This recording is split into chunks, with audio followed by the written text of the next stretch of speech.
Henry the Green Engine has lived on the island of Sodor for many years. He wouldn't want to be anywhere else. He likes every part of it, from the fields filled with flowers to the white sandy beaches. But there is one place that Henry always enjoyed visiting more than any other. His driver knew this too. "Come on, Henry," he would sometimes say. "We've made good time today. We'll stop for a while by the forest." Henry loved it here. The forest was full of broad oaks and tall pines.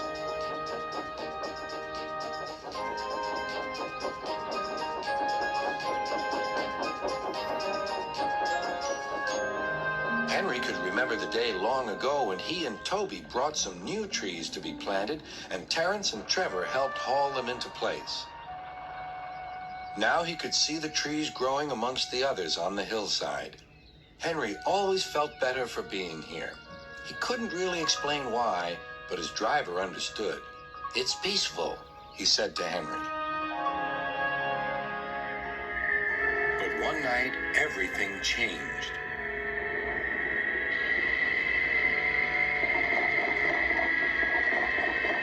The engines were resting in the shed. "Listen," said Thomas. "Can you hear a strange whistling sound?" "It's the wind blowing outside our shed," replied Toby. "But I've never heard it like this before." "Do you know," added James, "if Gordon wasn't here now, I'd say it was him thundering by with the express." All the engines laughed, except Henry. "I hope the wind won't harm the forest."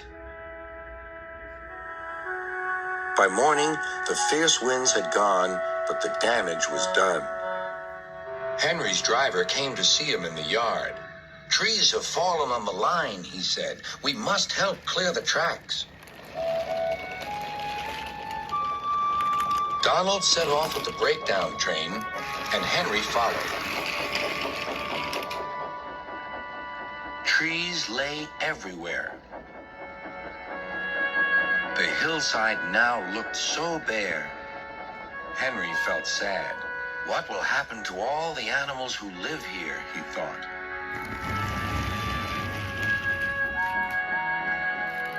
When Henry's flat cars were full of logs, he took them to the timber mill where they would be turned into furniture and other things.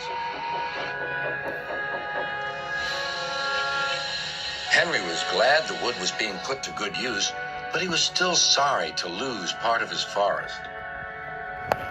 "Oh dear," sighed Toby to Thomas.